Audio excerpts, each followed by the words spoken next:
नमस्कार साथियों, कैसे हो आप सब। मैं लोकेश चौधरी स्वागत करता हूं आप सभी का आपके अपने इस digital platform Lokesh Chaudhary reasoning पर।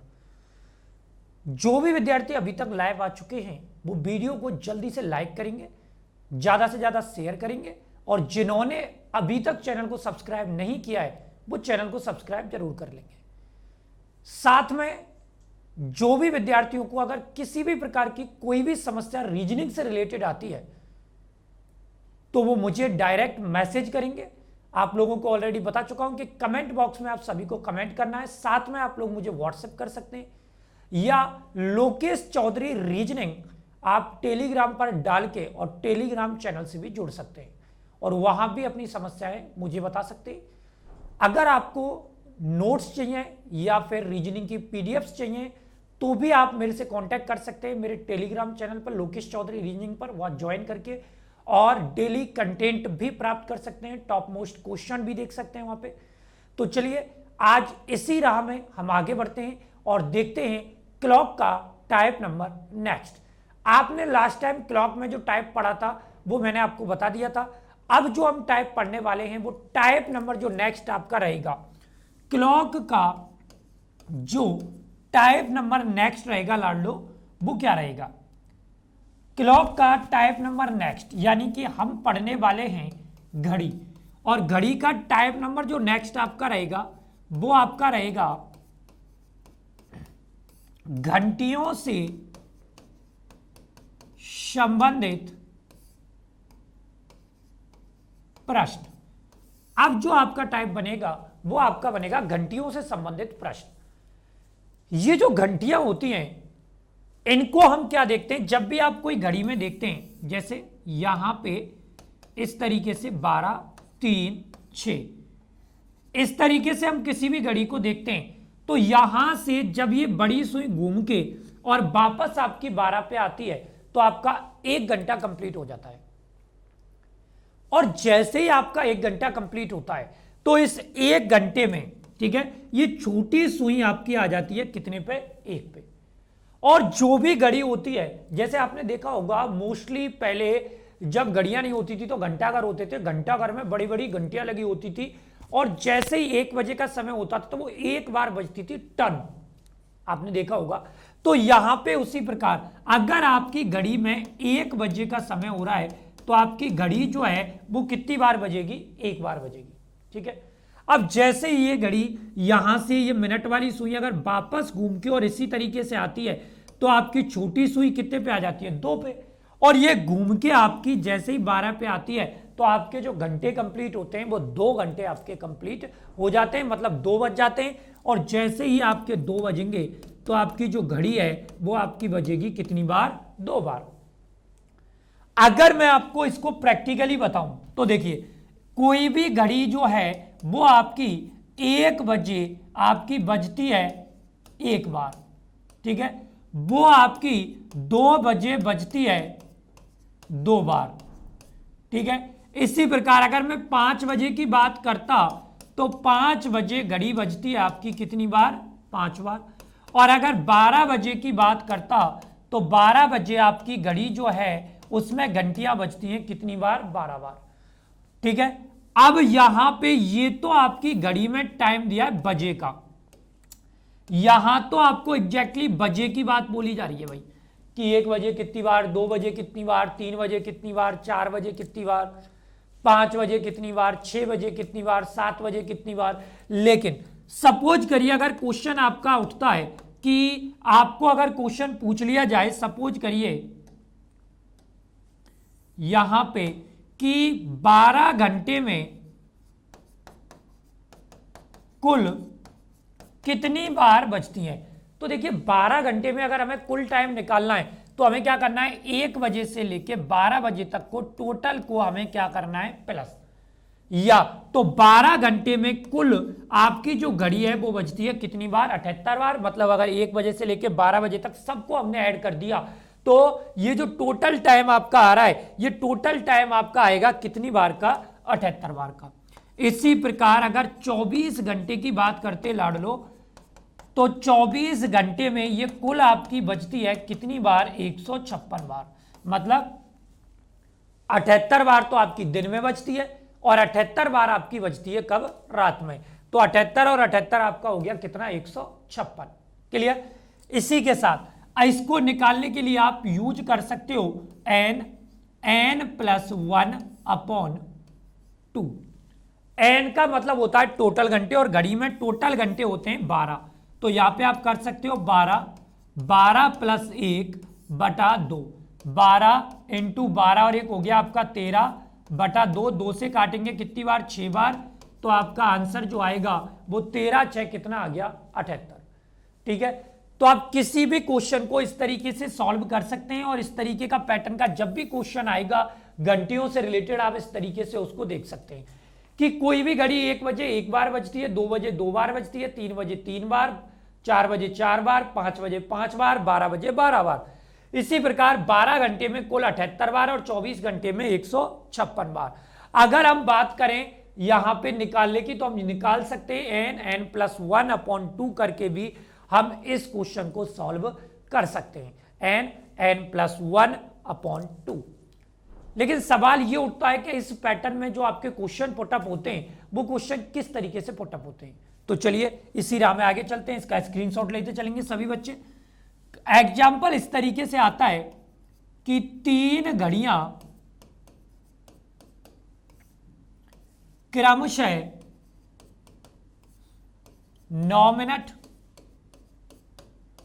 12 मिनट व 15 मिनट के अंतराल पर बजती हैं तो कितने समय बाद ये घड़ियां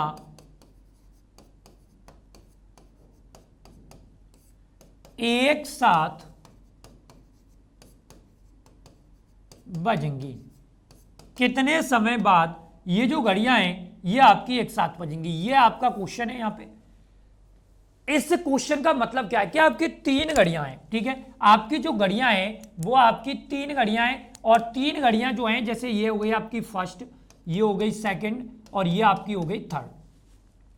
ये तीनों घड़ियां देखिए, एक घड़ी तो आपकी कितनी मिनट पे बजती है? 9 मिनट पे, ये आ गई। ठीक है, दूसरी घड़ी जो है वो आपकी बजती है 12 मिनट पे और तीसरी घड़ी जो है ये आपकी बजती है कितनी मिनट पे? 15। अब इसका मतलब क्या है? ये प्रत्येक 9 मिनट बाद बजेगी, यानी कि अगली बार कितनी मिनट पे बजेगी? 18। ये अगली बार बजेगी कितनी मिनट पे? 24। और ये अगली बार बजेगी आपकी कितनी मिनट पे? 30। ये आपकी बजेगी कितनी मिनट पे? 27। ये बजेगी 36 और ये बजेगी आपकी कितनी? 45। इसका मतलब समझ रहे हैं आप लोग? अगर इस तरीके से हम इसको ले जाएं तो कहीं ना कहीं तो तीनों घड़ियों का जो टाइम आएगा वो कहीं ना कहीं किसी ना किसी वक्त तो कॉमन आएगा और हम लोगों को क्या करना है? हमें केवल उसी कॉमन टाइम को निकालना है। अब लाड़ लो, अगर उस कॉमन टाइम को हम निकालेंगे तो इस तरीके से तो हमें बहुत टाइम लग जाएगा। तो हमें इस पॉइंट में करना क्या है ये आपको ध्यान देना है। अगर इस तरीके का क्वेश्चन आपको कभी भी देखने को मिल जाए तो आपको करना क्या है? यहां पे जब भी इस पैटर्न का क्वेश्चन आपका रिंग वाला मिलता है तो आपको सिर्फ इतना करना है कि जितना टाइम आपको दे रखा है उस पूरे टाइम का आप एक साथ में क्या ले लोगे? एलसीएम। तो यहां एलसीएम लेंगे, 2 का दिया तो ये हो गया 9, ये हो गया 6, ये हो गया 15। 2 का दिया 9, ये हो गया 3, ये हो गया 15। ठीक है, ये आपका यहां पे कितना हो गया? 15। ठीक है, अब 3 का देंगे 3 1 5, 3 का देंगे 1 1 5, 5 का देंगे 1 1 1। तो आपका जो टाइम निकल के आया वो आया 2 × 2 × 3 × 3 × 5। इनका आप मल्टीप्लाई कर देंगे तो ये हो गया 2 2 × 2 4, 4 × 3 12, 12 × 3 36, 36 × 5 करेंगे तो आपका आ गया 180 मिनट। और 180 मिनट का मतलब होता है 3 घंटे। इसका मतलब ये हुआ कि आपकी जो घड़ी है वो तीनों की तीनों घड़ियां जो हैं वो 3 घंटे यानी कि 180 मिनट बाद एक साथ बजेंगी। तो आपको हमेशा इस पॉइंट में ध्यान रखना है कि ऐसे प्रश्नों को हम एलसीएम लेकर हल करते हैं। ऐसे प्रश्नों को हम एलसीएम लेकर हल करते हैं, मतलब लीस्ट कॉमन मल्टीप्लाई। जब भी आपको इस तरीके का घड़ियों का क्वेश्चन करना हो तो आपको सीधा सीधा उनका एलसीएम लेना है, आपको और कुछ भी करने की आवश्यकता नहीं है। चलिए स्क्रीनशॉट ले लें इसका, और इसी राह में आपको एक और क्वेश्चन में दूंगा इस क्लॉक का, और आप बिल्कुल नजरें बनाए रखेंगे सभी बच्चे, और वीडियो को ज्यादा से ज्यादा लाइक करते चलें, शेयर करते चलें। क्वेश्चन है आपका कि 4 घड़ियां क्रमशः 6 मिनट, 8 मिनट, 10 मिनट व 9 मिनट के अंतराल पर बजती हैं। यदि ये घड़ियां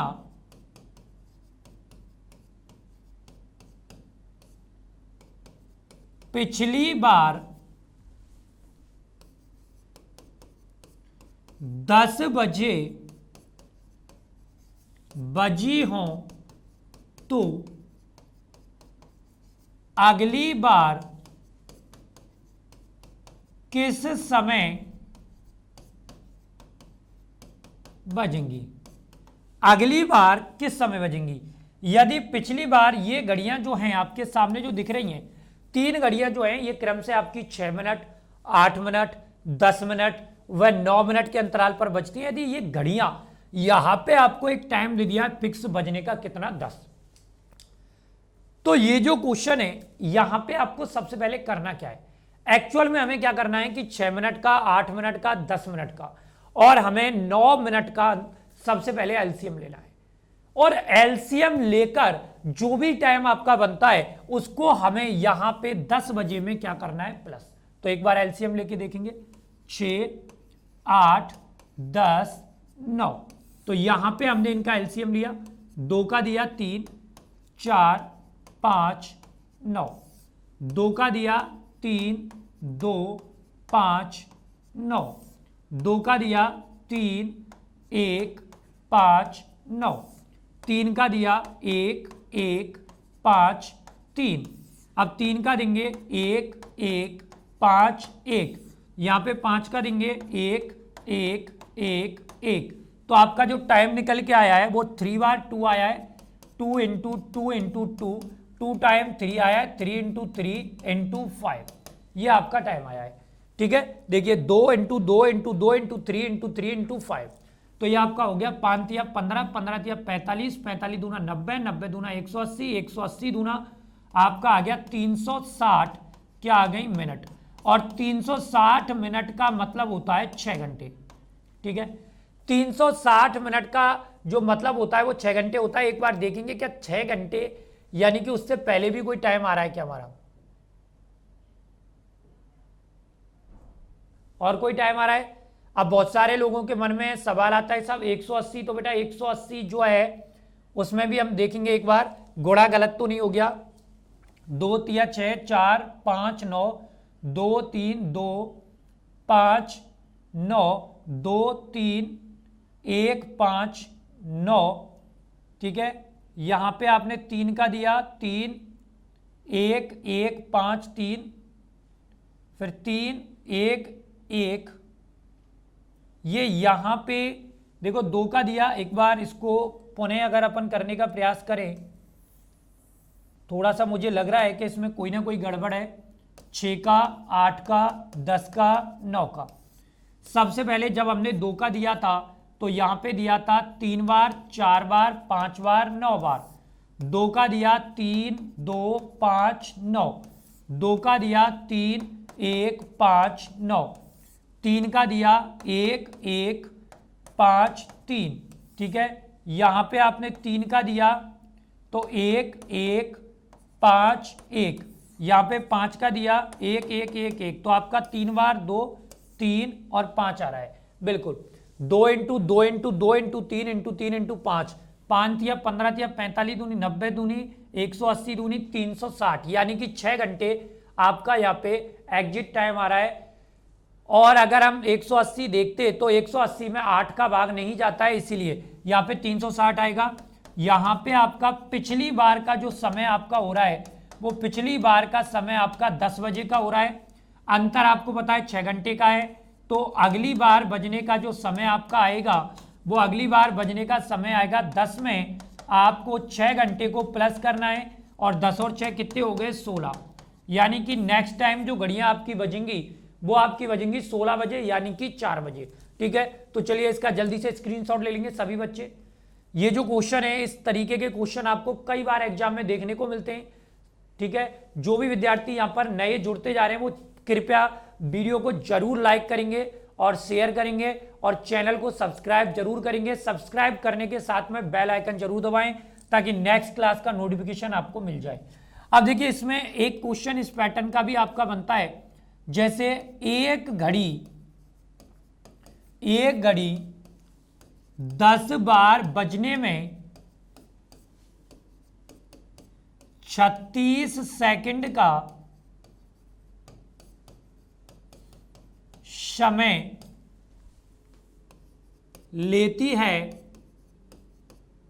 तो 20 बार बजने में समय लेगी।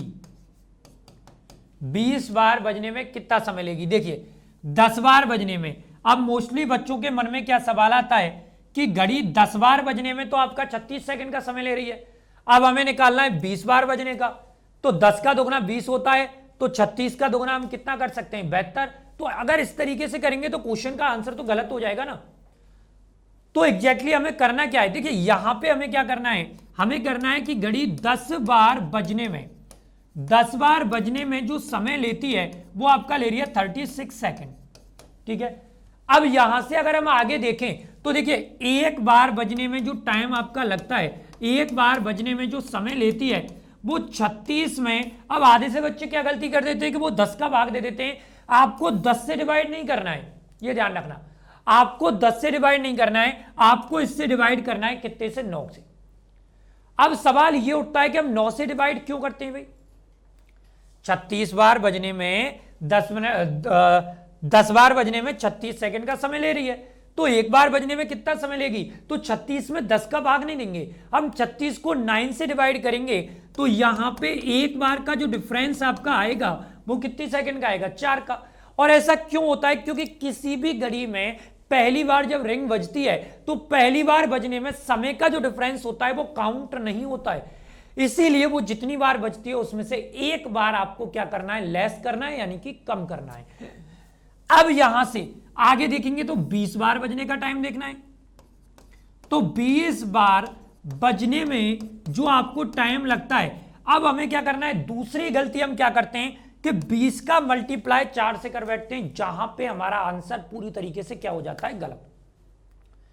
हमें यहां पे 20 का मल्टीप्लाई नहीं करना है, हमें यहां पे 19 का मल्टीप्लाई बाई 4 से करना है, तो आपका आंसर जो आएगा वो आपका आंसर आएगा 76 सेकंड। ये क्यों आएगा, क्योंकि जब ऊपर एक बार बजने का टाइम हमने कम किया था तो नीचे भी हम एक बार बजने में टाइम कम करेंगे, इसीलिए यहां 20 की जगह हमें मल्टीप्लाई करना है कितने से, 19 से। तो जल्दी से इसका स्क्रीनशॉट ले लें, और मैं आपको एक और यहां पे उससे पहले इस पॉइंट के बारे में कुछ चीजें लिखाऊंगा, कुछ पॉइंट आपको लिखाऊंगा ताकि वो आपको हमेशा फ्यूचर में याद रहे। ठीक है, तो आई थिंक आपने स्क्रीनशॉट ले लिया होगा। अब देखते हैं, इसके लिए मैं आपको एक पॉइंट लिखा देता हूं, इस पॉइंट को आप नोट कर लेंगे, क्योंकि कोई भी घड़ी पहली बार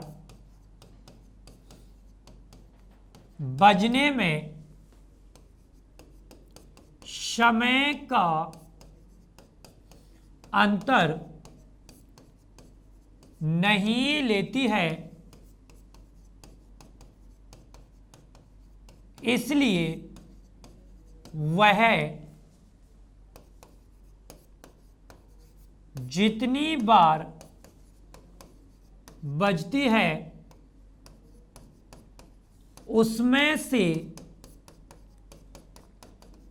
एक कम कर देते हैं।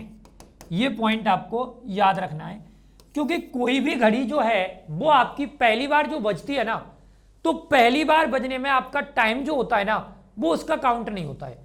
तो पहली बार बजने में जब समय जो है वो काउंट ही नहीं होता, तो यहां पे हम क्या करेंगे, क्योंकि वो कोई भी घड़ी पहली बार बजने में समय का डिफरेंस नहीं ले रही है, इसका मतलब क्या है कि वो जितनी बार वेल हो रही है, जितनी बार रिंग हो रही है, उसमें से आपको कितना कम कर देना है, एक, और एक लेस करके ही आप प्रश्न का उत्तर ला सकते हैं। तो चलिए यहां पे एक क्वेश्चन आपको दे देता हूं, इस पैटर्न का एक क्वेश्चन आप सभी को सॉल्व करना है।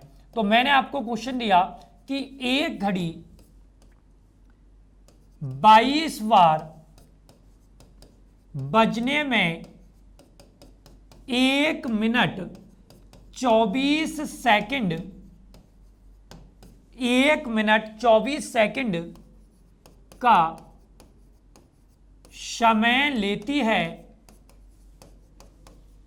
तो 13 बार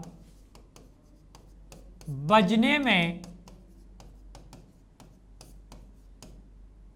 अंतर लेगी या समय लेगी। अब देखिए सबसे पहले लाडलो हमें करना क्या है इसमें, कि जो आपको टाइम यहां पे दिया गया है वो 22 बार का दिया है, ठीक है। अब जो 22 टाइम्स आपका जो रिंग हो रही है उसमें जो आपको टाइम लग रहा है वो टोटल टाइम जो लग रहा है 1 मिनट और कितनी सेकंड का लग रहा है, 24 का। तो यहां पे इस पॉइंट को ऐसे ही लिख लेंगे, ठीक है। 22 बार बजने में जो टाइम लग रहा है 1 मिनट 24 सेकंड का मतलब होता है 84 सेकंड। यहां पे जो टाइम लगता है वो आपका कितना लग रहा है, 84 सेकंड। तो आपको यहां पे लिखना है एक बार बजने में लगा समय, तो 84 अपॉन, अब यहां पे 22 की जगह पे आपको 21 देना है, तो आपका जो डिफरेंस आएगा वो आपका आएगा 4 सेकंड का। अब आगे इसी प्रकार हम करेंगे 13 टाइम्स का, तो यहां पे हमने लिखा 13 बार, तो यहां आपको देखिए यहां 22 की जगह हमने 21 लिखा था, तो 13 की जगह क्या लिखेंगे 12 इंटू 4 बराबर आपका जो आंसर आएगा वो आपका आंसर आएगा 48 सेकंड। तो आपकी 13 बार बजने में जो घड़ी जो टाइम ले रही है वो आपका टाइम ले रही है कितनी सेकंड का, 48 सेकंड का। तो इस तरीके से आप इस प्रकार के क्वेश्चनों को सॉल्व कर सकते हैं। अगर आपको फिर भी किसी भी समस्या हो रही है और वो समस्या अगर आपसे सॉल्व नहीं हो रही है, तो आप लोग मुझे मेरे कमेंट बॉक्स में कमेंट करके बता सकते हैं। और अगर आपको और कुछ बेटर चाहिए और कोई समस्याएं आपकी आ रही हैं, किसी भी प्रकार का कोई क्वेश्चन है जिनसे रिलेटेड आपको कोई जानकारी चाहिए, तो आप जुड़ सकते हैं लोकेश चौधरी रीजनिंग से टेलीग्राम चैनल पे, और वहां टेलीग्राम पे आप उसको ज्वाइन करके वहां पे भी मुझे अपनी समस्याएं भेज सकते हैं, और मैं प्रयास करूंगा कि आपकी प्रत्येक समस्या का समाधान किया जा सके, ठीक है। तो चलिए इसका स्क्रीनशॉट आप लोगों ने ले लिया होगा। अब यहां से, ठीक है, अब यहां से नेक्स्ट जो टाइप आपका बनता है वो नेक्स्ट टाइप आपका बनता है समय से संबंधित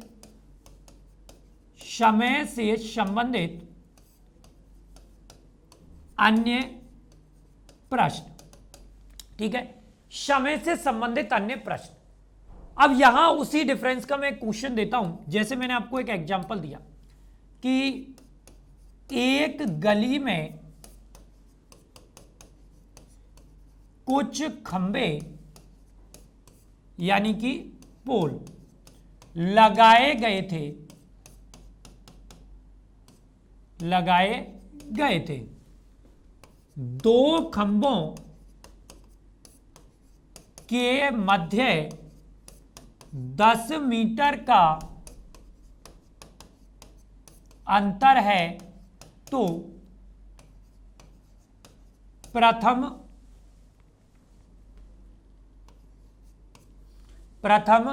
व 11वें खंबे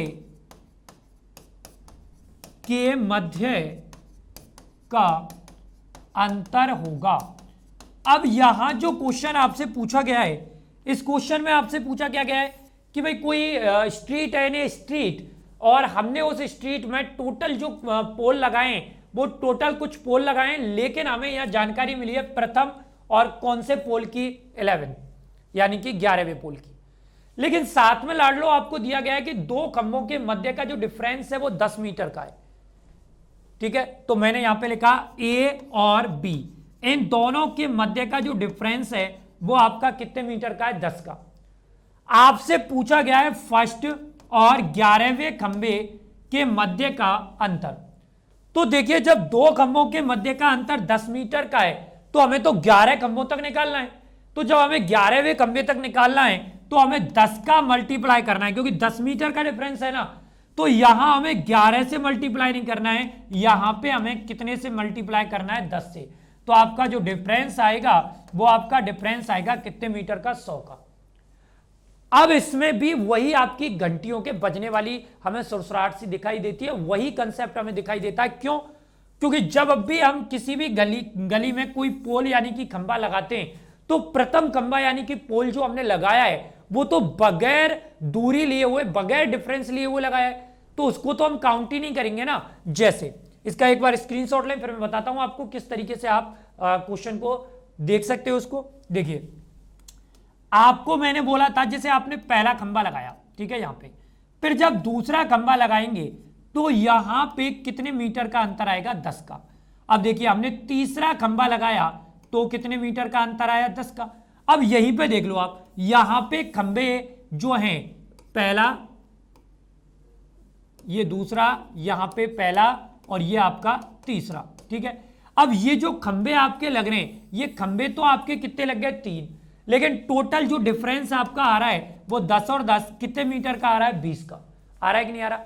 तो खंभे 3 लग गए लेकिन अंतर 20 का आ रहा है। तो इसीलिए वही पॉइंट आपको ध्यान रखना है यहां पे, ठीक है, क्योंकि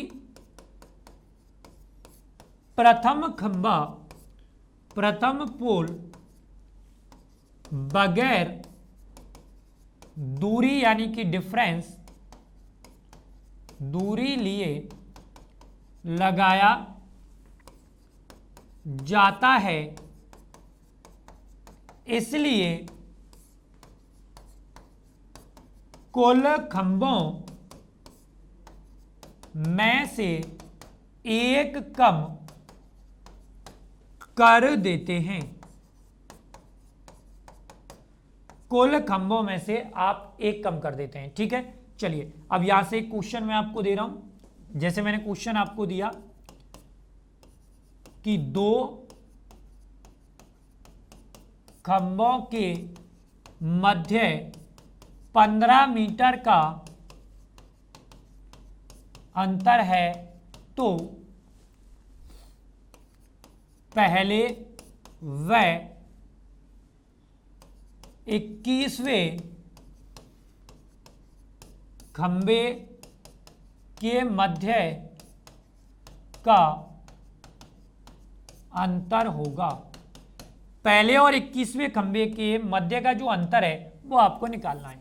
दो खंभों के मध्य जो है वो 15 मीटर का अंतर आपको दिखाई दे रहा है, तो पहले व 21वें खंभे के मध्य का जो अंतर होगा वो अंतर क्या होगा ये आपको निकालना है। तो देखिए मैंने आपको वही पॉइंट बताया था कि भाई ए प्लस बी, इनके मध्य का जो डिफरेंस है वो आपका 15 मीटर का है। आपके टोटल खंभे लग रहे हैं 21, ठीक है, तो 21वें खंभे तक जो अंतर आपको आएगा, तो हमें यहां क्या करना है? हमें 15 मीटर जो डिफरेंस दे रखा है उसका मल्टीप्लाई करना है, लेकिन कितने से करना है? 21 से नहीं करना है, हमें कितने से करना है? 20 से। तो यहां पे जो टोटल डिफरेंस आपका आएगा वो आपका आएगा 300 मीटर। 300 मीटर यहां पे आपका टोटल डिफरेंस आएगा। तो इस तरीके से आप इनकी दूरियों के क्वेश्चन को सॉल्व कर सकते हैं। लेकिन सपोज कीजिए कि जब हमसे दूरी पूछी जाती है, डिस्टेंस आपको पूछा जा रहा है, और जो जितना भी डिफरेंस डिस्टेंस आपकी आ रही है वो आपने निकाल ली, तो आपसे यार नंबर ऑफ पोल भी तो पूछा जा सकता है, यानी कि खंभों की संख्या भी तो पूछी जा सकती है। अगर दूरी देके अगर वो खंभों की संख्या पूछता तो क्या था? यहां पे तो आपको 15 मीटर का दो खंभों का डिफरेंस दिया है और आपको टोटल खंभे दिए 21। लेकिन अगर इसका जस्ट उल्टा हो जाता, आपको टोटल डिफरेंस यानी कि टोटल डिस्टेंस आपको दे दी जाती और आपसे नंबर ऑफ पोल पूछा जाता, तो आप किस तरीके से इस क्वेश्चन को सॉल्व करते? तो देखिए यहां से मैं आपको एक क्वेश्चन देता हूं, जैसे आपको दिया एग्जांपल में कि दो खंभों के मध्य 20 मीटर का अंतर है। दो खंभों के मध्य का जो अंतर है वो आपका कितने मीटर का है? 20 का। ठीक है, 20 मीटर का है, तो 820 मीटर की दूरी में कितने खंभे लगाए जा सकते हैं? ये बहुत यूनिक क्वेश्चन होते हैं, बहुत छोटे छोटे क्वेश्चन होते हैं जिनको परीक्षा में कभी कभी पूछ लिया जाता है और हम लोग छोड़ के आ जाते हैं। क्यों? क्योंकि आंसर तो वो भी मिलता है जो हम गलत निकालते हैं, आंसर उसमें वो भी मिलता है जो हम सही निकालते हैं, आंसर वो भी मिलता है जहां हम थर्ड सोच ले जाते हैं, हमारी जो थिंकिंग है वो तीसरे नंबर पे भी जा सकती है। तो यहां से देखिए हमने क्या देखा, a प्लस बी इन दोनों के मध्य का जो अंतर आ रहा है वो 20 मीटर का आ रहा है, और आगे हमने पाया जो कुल आपको डिस्टेंस दी गई है वो 820 मीटर की दी गई है।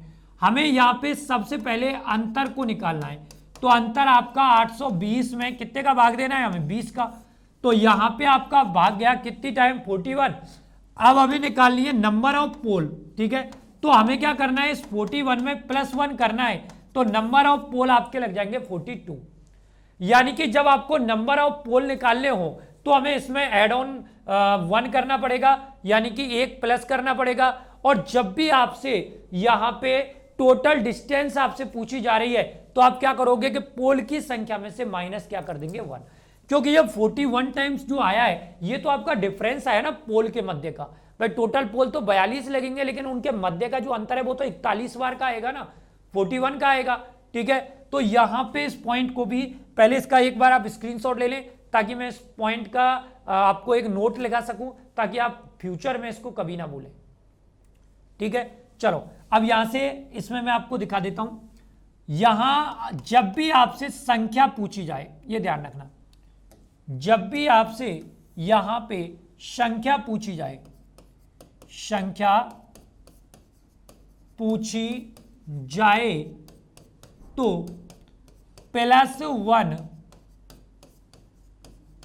करना है। नंबर 2, यदि अंतर या आप कह सकते हो दूरी पूछी जाए तो आपको -1 करना है। जब भी आपसे ऐसे क्वेश्चनों में संख्या पूछी जाए तो आपको संख्या निकालने के लिए तो उसमें क्या करना है? +1। जब भी आपसे ऐसे क्वेश्चनों में अंतर यानी कि डिस्टेंस पूछी जाए तो आपको यहां पे निकालना है -1। ठीक है, तो इसका भी आप स्क्रीनशॉट ले सकते हैं। तो आई थिंक आपको आज की क्लास में जो भी पैटर्न के क्वेश्चंस मैंने कराए हैं वो बहुत अच्छे लगे होंगे, बहुत अच्छी तरीके से समझ में आए होंगे। अगर इन पैटर्नों का आपके पास कोई क्वेश्चन है जो आपसे सॉल्व नहीं हुआ है तो मेरे साथ जरूर शेयर करेंगे, और इसी के साथ वीडियो को ज़्यादा से ज़्यादा लाइक करेंगे, शेयर की संख्या बढ़ाएंगे, जितने भी ग्रुप्स हैं, जितने भी लोगों के पास स्टेटस हैं उन पे इस वीडियो को शेयर करेंगे और वहाँ पे स्टेटस के रूप में इसको लगाएंगे। और जिन्होंने भी अभी तक चैनल को सब्सक्राइब नहीं किया है वो चैनल को सब्सक्राइब जरूर करेंगे। साथ में जैसे ही आप सब्सक्राइब करोगे तो साइड में आपको एक रिंग दिखाई देगी, उस रिंग में आप उसको जाके और उसको ऑल का आपको ऊपर एक दिखेगा, उस ऑल को आप क्लिक करेंगे और ऑल कर देंगे, ताकि जो नेक्स्ट क्लास आपकी चालू होगी उसका नोटिफिकेशन आप सभी को प्राप्त हो जाए। तो चलिए इसी के साथ मैं लेता हूं विदा, फिर मिलूंगा नेक्स्ट सेशन में नए कंसेप्ट के साथ और इसके जो बचे हुए पार्ट हैं उनके साथ। तब तक के लिए जय हिंद।